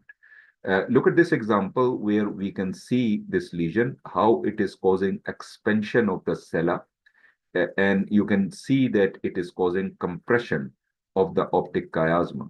And when we give contrast, this is pre-contrast, this is post-contrast, you can see that the solid component enhances and the cystic component does not. And you can see the optic chiasma compression here and the optic chiasma compression here. And that is why at times macroadenomas can cause expansion of the sella. In good old days, people used to do plain X-rays for acromegaly and things like that. If, of course, the patient was a macroadenoma, many a times these are microadenomas, and it can cause expansion of the sella. And regarding cavernous sinus invasion, this tumor is going and invading the cavernous sinus. I don't want to teach you in detail, but we have got some methods to diagnose cavernous sinus invasion, and the surgeons ask us. On the other hand, the most sensitive tool is your clinical. It is said that prolactin levels of 1,000 or more than 1,000 are usually seen in when there is a cavernous sinus invasion. Many a times, these patients will present with what we call pituitary apoplexy, which is bleeding inside the macroadenoma. And clinically, you should be aware of this, that the acute clinical syndrome will be headache, visual defect, ophthalmoplegia, altered mental status, and variable endocrine deficiencies because of hemorrhage inside it. It's an emergency. And 5% of macroadenomas can cause this. Please ask for a CT if you have got a patient who presents with this kind of, a known patient, I mean to say, because CT will pick up bleeding, early bleeding better, and it might go into the subarachnoid spaces, etc. So this is a CT which shows hemorrhage. This is an MR which shows internal hemorrhage, which is high signal on T1 weighted sequence. And this is a large, very, very large tumor, which is causing expansion of the sella. Where is the sphenoid sinus? Actually, it is encroached the sphenoid sinus completely. Where is the pituitary fossa? The pituitary fossa is expanded. You stretch of imagination where it is. And then it is causing compression of the optic chiasma. This is a T1 weighted sequence. This is a post-contrast T1. This is a flare sequence. Anteriorly, you can see blood which is causing a fluid level. So this is pituitary apoplexy over a background of pituitary macroadenoma. Final, I don't want to spend, this is my last slide, where, how do you follow up and things like that, because this is a separate talk. Key point I want you to remember is that there is no international consensus as far as we in UK are concerned. I don't know you people, you might have a consensus in UAE. How do you deal with these patients? This is regarding follow-ups. So this is a good reference. If you want to read more about it, the reference is quoted here. You can take a screenshot of this, where once you see tumor, you go for clinical, see if it is active or inactive. And if it is a microadenoma, follow-ups, 12 months, 24, 36 months. Other scenarios, follow-up is up to 3 years. Other scenario, follow-up is up to 3 years. So usually up to 3 years is most of the people they actually uh, recommend. So what we have learned today is we have learned MR anatomy of the pituitary. We have learned the MR imaging protocol. How do we do it?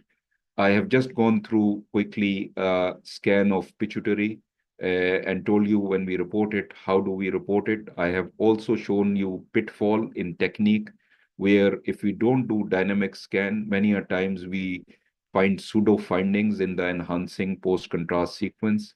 So always clinical correlation is required in these scans.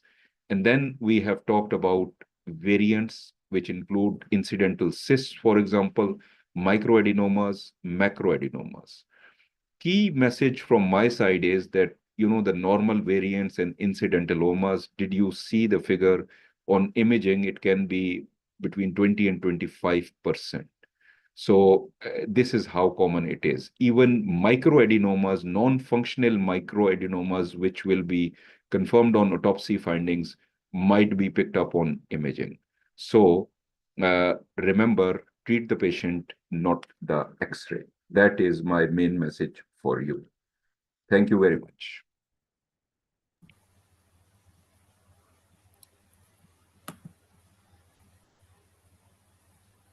Thank you, Dr. Khan. It was such an excellent lecture. That was really great presentation. Very clear and exactly, yes, don't treat the images, just treat your patient. So I would quickly take first the imaging questions for Dr. Khan. So first, people have really loved the lecture. They've been commenting it's amazing. And we will begin with the imaging questions. So calcifications and bleeding both in MRI looks as hyperintensity. Oh, good. How to differentiate between them, Very Dr. good Khan? question. So, So yeah, calcifications and bleeding both in MRI looks as hyperintense. How to differentiate between them right. So on first of MRI? all, hemorrhage. I can give you a short answer that Mm-hmm. the type of hemorrhage which you as endocrinologist or pituitary tumors are concerned, which you are looking at, the best sequence for you is a T1 weighted sequence. It will be high signal on a T1 weighted sequence. So that is the key point, high signal on T1 weighted sequence. But the subject is very complex and I don't want to go into another, more details. On the Yeah. other hand, calcification. Calcification will be low signal on T1 as well as T2 weighted sequence. Mm-hmm. Pitfall. What is the pitfall? There is a particular type of crystal of a calcium which can appear high signal on T1. So that's a known pitfall. And how do we tackle it? So we have got a very sophisticated technique which is known as phase contrast sequence. Again, don't worry about it. I'm not going to go into it. As an endocrinologist, if the radiologist is not sitting on the fence, it can be calcification, it can be hemorrhage. You know what you do? Ask for a CT. CT will give you a black and white answer. So this is the poor man's technique where you ask for a CT. On CT, you can differentiate between the two, and calcium will be always high density. And on CT, we have got Hounsfield units, which is more than 80 Hounsfield unit. And on PACS, we can measure those Hounsfield unit. So key point to remember is, very good question. Many a times you will find it difficult to differentiate, ask for a CT, and will be the answer. Thank you so much. There's another question. Can we know acute from chronic hemorrhage on Oh, MRI? okay. Yes, yes. So, okay. So I'll give you a longish answer now because you have asked for it. I was not going into details, but hemorrhage in MR can be four types: hyperacute, acute, subacute, and chronic. And so I don't want to touch hyperacute and acute, but subacute hemorrhage is between 4 and 14 days old. And then to complicate the matter, we can divide them into early subacute and late subacute. And key point to remember is that subacute hemorrhage is the only type of hemorrhage which is high in signal intensity on T1 weighted sequence. It will be high on T1, the type of cases which I showed you. Chronic hemorrhage will not be high on T1 and it will be low on T2. So that is how we differentiate. But we have got other tools also, which are some other sequences. But key point is, as I have explained, yes, we can very well differentiate between early and subacute and chronic on MR. Thank you for this excellent clarity. When do you say intensity or enhancement in describing the MRI lesion? Didn't say So specific. again, a very good question. In your vocabulary, when you talk about MRI, we talk about signal intensity. Please remember that. On a CT, we call it density, right? CT is a game of density.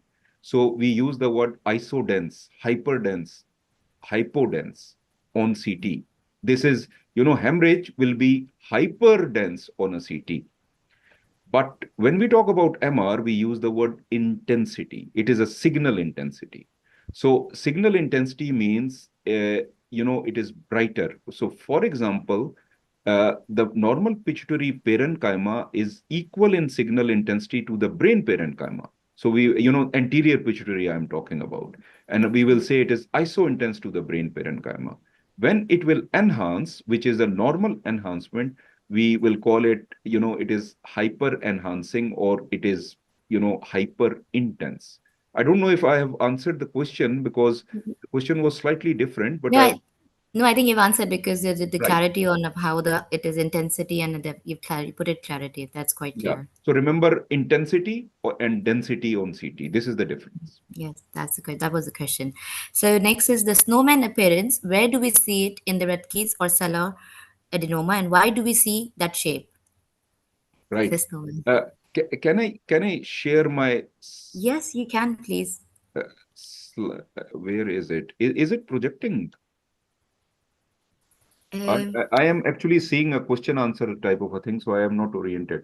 Because I want to show you a picture. Can I, or should I just describe it? Maybe just describe it, I think, due to Okay. limitation So of time. what happens is on a coronal sequence, snowman's means, actually I showed you a picture of this, but I did not Yes. describe it because of time factor. On a coronal sequence, please remember the stalk is passing into the pituitary fossa.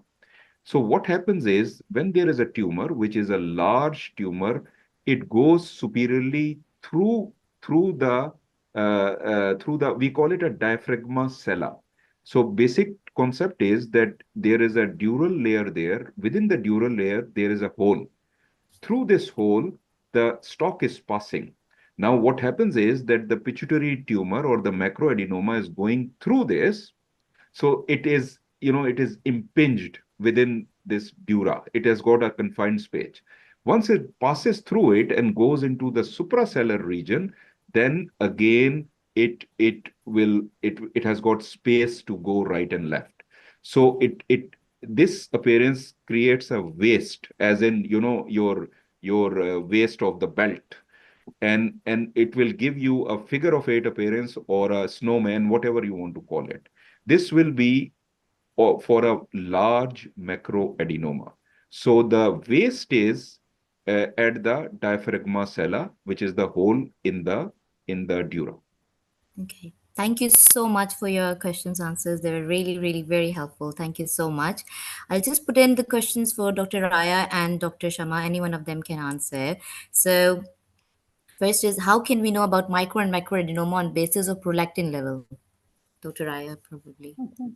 So I will try to be quick in answers because we Yes, have just a yes, few sure. minutes We are left. short of time, So yes. basically, cut off to differentiate between these both two is not very easy because you could have macroadenoma with stack compression, يعني non-prolactinoma secreting lesion. So, but in general, we say that the elevation is variable. a prolactin level that is above 3,000 indicate that there is a prolactinoma. Usually macroprolactinoma could have a level above 5,000, above 20,000, but there is no cut-off that could differentiate because there is an overlap between non-functioning with stack compression and hook effect. So just take it case by case. Okay, thank you so much.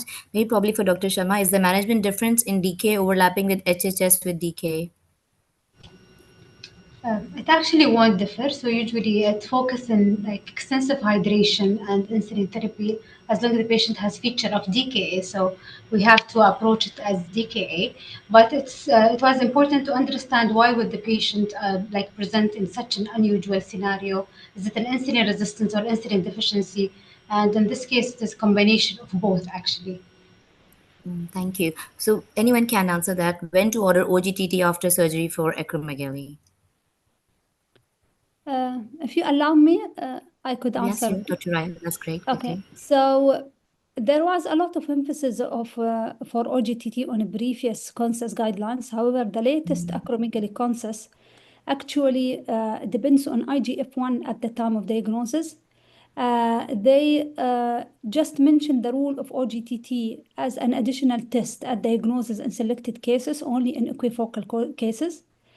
And at the therapeutic efficacy targets, that mean after surgery or after whatever medical therapy you give, the target now is only IGF that is normalized for age. OGTT or growth hormone during OGTT have been removed in the latest consensus as from the therapeutic efficacy target.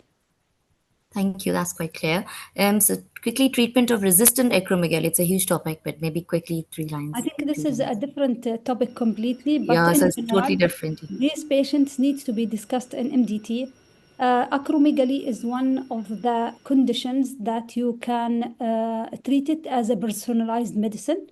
There are predictors from the patient histopathology based on granulation density, on somatostatin receptor staining, and Ki67, and the clinical picture of the patient if they are young, if they have AIB mutation, and from the T2 intensity in MRI. These things or these factors can tell you if the patient will be resistant to somatostatin first generation or not. For example, if the patient have sparsely granulated lesion, if they have negative stain for somatostatin receptor 2, if they have hyperintensity in T2 MRI, if they are young, if they have AIB mutation, these patients are likely to resist first generation somatostatin analog, and then you can start them on the second generation somatostatin analog directly. That's mean pasireotide. There are other options for patients who do not respond to somatostatin at all. Bigovimab is one option. Combination therapy is another option, including redo surgery or radiotherapy and so on, as well as dopamine agonist. So these are cases that are discussed in multidisciplinary, and we count several factors. Great. Thank you, Dr. Rai. That was very clear. I think there was one question that on frontal was saying, how can you differentiate acromegaly from hemoglobinuropathy? So that's, I mean, we have to see overall the picture of the patient, a history taking, complete overall. You can't take it one as such. And then there was one question that the neurologist, if seizures requested prolactin, what is the half-life of prolactin? So that's probably 50 I minutes. think I mentioned the prolactin half-life is around 20 to 50 minutes. But as the neurology will request prolactin, believe it or not, they will request MRI. So all these patients, they will have this. They request prolactin to document it was a seizure. You don't need to act on it immediately. You can just repeat it later on after discharge if needed. Remember, patient could receive also during this time whatever Psychotics and all those kind, or neuroleptics or any whatever anti-epileptic antiemetics that can complicate the antibiotics. diagnosis. But you can have a look on the SILA and the MRI brain if you want really, if you Great. are concerned. But usually this can be dealt with as outpatient. Thank you so much for all the presenters. Thank you. It was an excellent presentation. Everyone has given excellent feedback. Thank you. They were amazing lectures and very interactive, very skills-based learning case presentation. Thank you so much. We'll move to our next session, which is a sponsored symposium by a surveyor, which is dyslipidemia, strike early and strike strong. We have Dr. Ali Alidibat is a consultant diabetes endocrinology in Mediclinic Hospital. He leads obesity services at Mediclinic. He has been working in UK, trained in UK, has MRCP, FRCP. He has been done his PhD in stem cell transplantation. Dr. Ali Alidibat, please, stage is yours, virtual. Thank you very much, Dr. Omeira, and I would like to thank the earlier speakers, Dr. Raya, Dr. Shamma, and Dr. Sami. Really amazing talks, and thanks to the Emirates Diabetes and Endocrine Society for the invitation. And I will share my screen if I can. I don't think it's allowing me to share. Let me see. Okay, I'll share my desktop. Can you see my screen? Dr. Omeira, can you confirm? Yes, we can see your screen. Thank you. Wonderful, wonderful. These are my disclosures. And the talk is really about treating early and treating fast and being accurate and effective in the treatment of cardiovascular disease and its risk factors. In this paper, which is from patients in Emirates, looked at cross-sectionally in patients who attend outpatient clinics about their cardiovascular risk factors. And they saw that 69.5% had hyperlipidemia. Abdominal obesity was evident in 67.6 and hypertension 42.8, obesity in 36.7, diabetes in 25.2, and smoking in 14. But patients who had more than one risk factor were 82%. And those who had 3 or more risk factors were 60%. So a lot of people have multiple risk factors that put more strain on their system and increase their risk of cardiovascular events early on. This is like a bird's eye look at what is the prevalence of cardiovascular disease and dyslipidemia risk, in the Gulf. And you can see here in Emirates, it ranges between 44 and 75, with Kuwait taking 85% prevalence, and Saudi Arabia 69, Oman 13.8. It varies a lot, but certainly there is a burden in the Gulf and representing what is happening around the world. And the clinical guidelines are based on the recommendations for LDL reduction is based on the multiple clinical trials and reports that have been published, recognizing the danger of LDL and the effect of that on the vasculature, and therefore the risk of cardiovascular events, the likes of heart attacks, MIs, and peripheral vascular disease. And people with minimal risk factors, we should aim for an LDL of 3 millimole or more, that's 160 milligram per deciliter. But when there is an increase in the risk with the score or the systematic coronary risk evaluation index of 1 or up to 5, that we should aim for an LDL level of 2.6, that is less than 100 milligram per deciliter. And this is for the likes of patients with type 1 diabetes who are aged less than 35 years of age, type 2 diabetes aged less than 50 years of age, and a diabetes of less than 10 years of age. But the majority of patients with diabetes fall in high risk. The high risk when they have an EGFR which is reduced, or they had diabetes for more than 10 years. And those with a very high cholesterol, like total cholesterol of more than 310 milligram per deciliter, or an LDL more than 190 milligram per deciliter, or significant hypertension of 180 over 110 millimeter mercury or more. For those patients, we should aim for less than 70 milligram per deciliter, or 1.8 millimole per liter. But those who declared themselves, those who had a heart attack or had a stroke, or have a very high score index of 10 or more, certainly we should aim for the lowest possible LDL of 55 milligram per deciliter, or 1.4 millimole per liter or less, to reduce and minimize risk as much as possible. Now, the combination therapy between a statin and ezetimibe has been discussed from a long period of time, and you can see in the guidelines an evolution of its value. Initially in 2018 in the AHA and 2019 in the European Society for Cardiology, the recommendation was you can add ezetimibe. It is a reasonable choice. It's a class 2A recommendation. But in 2019, the recommendation was elevated to class 1. So it has a strong value, and I'll show you some data to show you why this change in recommendation has happened. So from the Sweetheart registry in Sweden, where patients with an acute MI had a follow-up and they had different reductions of their LDL, we see that the lower the reduction of their LDL, the better the outcome. And with regard to other events, cardiovascular events. For example, if the reduction of LDL was equivalent of 0.36 millimole per liter from baseline, we can see here, I'll put the laser pointer. You can see here their survival and their cardiovascular events afterwards. But if we reduce LDL further, you get an incremental benefit and an incremental reduction in the cardiovascular events, with a reduction of 1.85 millimole per liter, getting the best reduction in cardiovascular events. And we know there are many statins, and the only two high-intensity statins are atorvastatin 40 milligram per day or more, or rosuvastatin 20 milligram or more.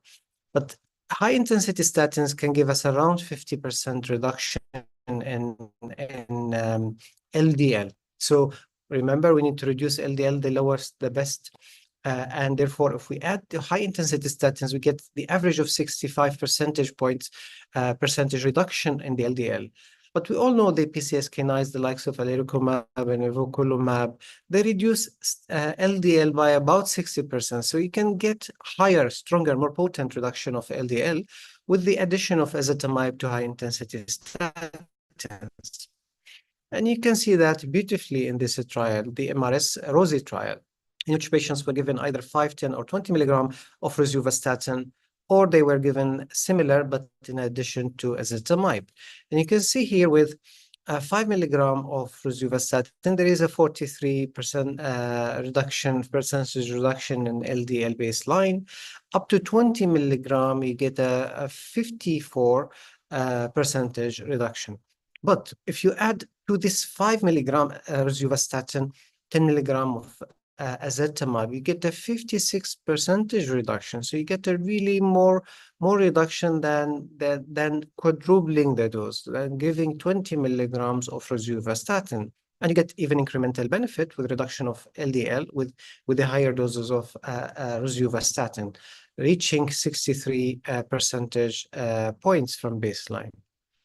And if we pull down all the data from different clinical trials that are looking at rosuvastatin alone or rosuvastatin with ezetimibe, we always see a more stronger, more potent reduction in LDL. We see this in the iRosette trial, where there is a 92.3% reduction. We see this the Chemital report in 2018, and we see it in Yang 2017. Always when you add ezetimibe to rosuvastatin, you get a stronger reduction in LDL. But not only that, when you are reducing LDL, there are other things that happen also in the background. The non-HDL comes down, the total cholesterol comes down significantly with the combination of statin with ezetimibe. Triglycerides come down. ApoB, which is a marker of cardiovascular risk, correlating with the level of LDL. Again, you get a more potent reduction with the combination of statin with ezetimibe. HDL, it goes up. It is another marker of an improvement in the equilibrium of the cardiovascular risk. The higher the HDL, the better the metabolic state. So you get a higher LDL, a HDL, with the combination of statin and ezetimibe. ApoA is a good marker. If you have a higher level, you get a better cardiovascular outcome. Again, you get a better level that is statistically and clinically significant compared to statin alone. And in addition to all these ratios between total cholesterol and HDL, LDL and HDL, non-HDL and HDL, you always get a better outcome with regard to the statin and ezetimibe combination. And to me, a very fascinating one is the high sensitivity CRP, because it's a marker of this inflammation, microinflammation in the vasculature. You get a further reduction with this combination. And if you imagine someone with a baseline of a certain statin, whether simvastatin, atorvastatin, or rosuvastatin, and they are not a target, if you double the dose, or if you add ezetimibe to them, you can see how much difference in LDL reduction. So it's more than double, double the outcome. For example, here you get 13.6% difference if you combine ezetimibe and simvastatin in comparison to just doubling the dose. Same for atorvastatin, similarly for rosuvastatin. So you're getting more benefit without a need for an increase in the dose. Also, you get a reduction in the volume of the plaque, another hardcore effect, resulting in a change of this pathophysiology at the site of the pathophysiology level. You get a 13.2 reduction in the plaques volume with the combination of ezetimibe and rosuvastatin compared to 3.1 with rosuvastatin alone.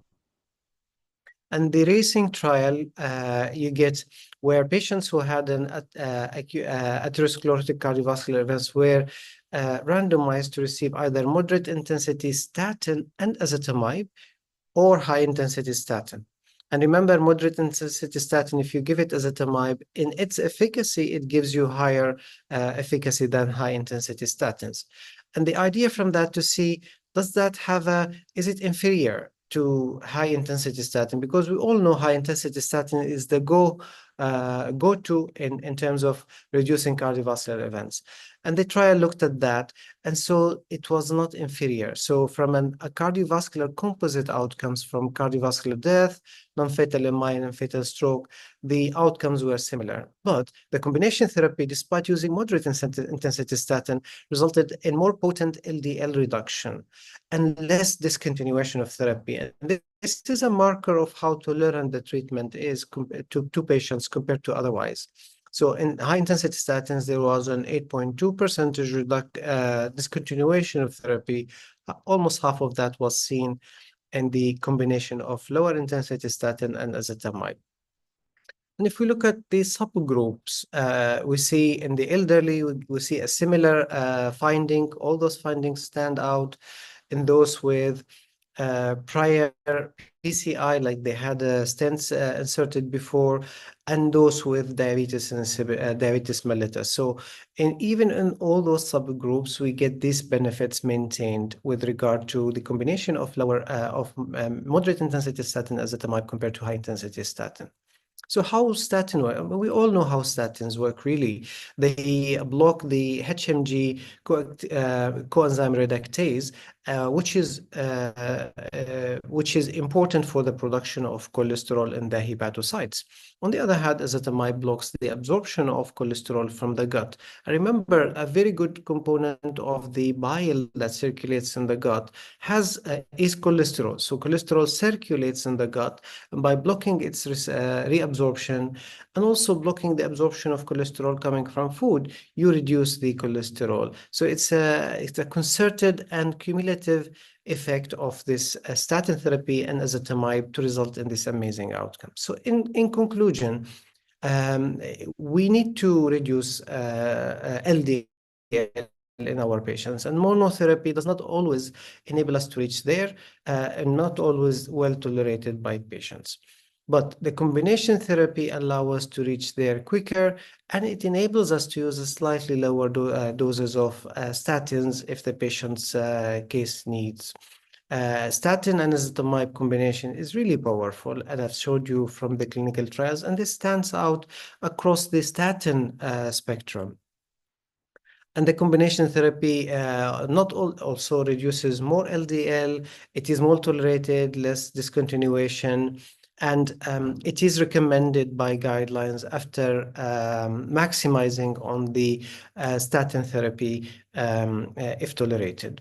So this is kind of the message I wanted to share with you. Combination therapy works well, enable you to use a slightly lower doses of statin, and also it is very potent, and it's not inferior in terms of cardiovascular outcomes, but yet it results in lower LDL levels and more tolerance across the board, even in people with diabetes, even in the elderly, and even in patients who had acute events recently. Thank you very much for your attention, and I will be happy to take any questions you may have.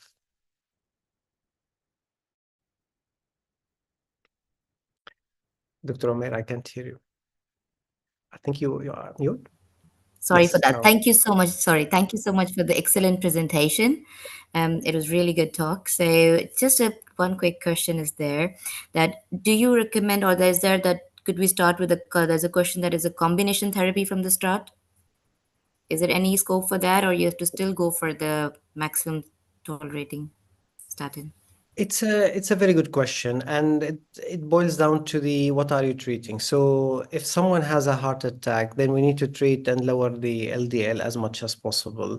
And the evidence goes now for the high intensity statins, we maximize on them. And if we don't reach target, then we do the combination. In primary prevention, we can use combination therapy or we can use monotherapy. This depends on the patient's condition and the risk factors they accumulate. Okay, great. Thank you. Thank you so much. Thank you for all the presenters. Thank you for excellent presentations. Thank you for Servier for supporting on this YDF webinar. And we all the people who are attended, thank you so much for all the attendees. You will be getting your CME after 4 weeks once you have filled in the evaluation form. And you can see this webinar, which will be available on the EDS Institute. And you can also look for the upcoming webinars. And we also let everyone know that IDEC is coming. Please don't forget to register. It's February and 8th to 10th February. And also to say that the abstract deadline is also extended till 15th of December. So see you all in IDEC 2025. Thank you. Have a nice good night. Yeah.